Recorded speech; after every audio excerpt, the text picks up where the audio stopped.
Welcome to back my YouTube channel. तर मी आज तुम्हाला सांगणार आहे की माझे 500 सबस्क्रायबर्स मी कसे कंप्लीट केले. पहिलं तर आपल्याला हे समजून घ्यावं लागेल की चॅनल मॉनिटायझेशन होण्यासाठी आपल्याला 1000 सबस्क्रायबर्स आणि 4000 वॉच टाईम कंप्लीट झाला पाहिजे. आणि मी तर शॉर्ट्स व्हिडिओ टाकते, तर तरी पण मी कसं चॅनल मॉनिटायझेशन करणार हे तुम्हाला आज मी सिक्रेट सांगणार आहे. तर व्हिडिओ तुम्ही लास्टपर्यंत बघा.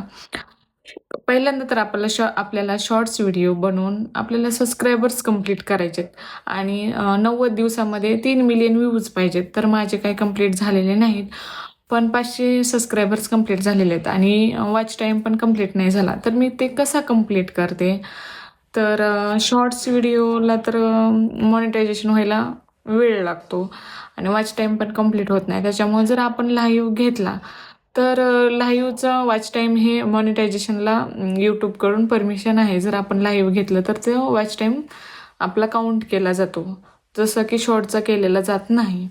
तर फ्रेंड्स, शॉर्ट्सचे आपल्याला दोन्ही प्रकारे फायदाच होतो. एक तर सबस्क्रायबर्स वाढवण्यासाठी आणि दुसरं म्हणजे चॅनल मॉनिटायझेशन झाल्यानंतर ते व्ह्यूज हवर्समध्ये कन्वर्ट होतात आणि त्याचे आपल्याला पैसे भेटू शकतात. त्याच्यामुळं जर तुम्ही चॅनलची सुरुवात करत असाल तर तुम्ही शॉर्ट्स व्हिडिओ नक्की बनवा. शॉर्ट्सनी सुरुवात करा. शॉर्ट्सनं अगोदर सबस्क्रायबर्स गेन करा. त्यानंतर एकदा जर पब्लिक गोळा झाली ना, तर मग परत आपल्याला लॉंग्स व्हिडिओ बनवायला सोपं जातं आणि आपलं चॅनल मॉनिटायझेशन व्हायला कोणीही थांबवू शकत नाही. कारण आपण तेवढं प्रयत्न करतो आणि हे पण करतो. त्याच्यामुळे जर आणखीन काही तुमचे डाऊट्स असतील तर कमेंट करा. मी सगळ्यांना नक्की सपोर्ट करेल. Thank you for watching video. Bye.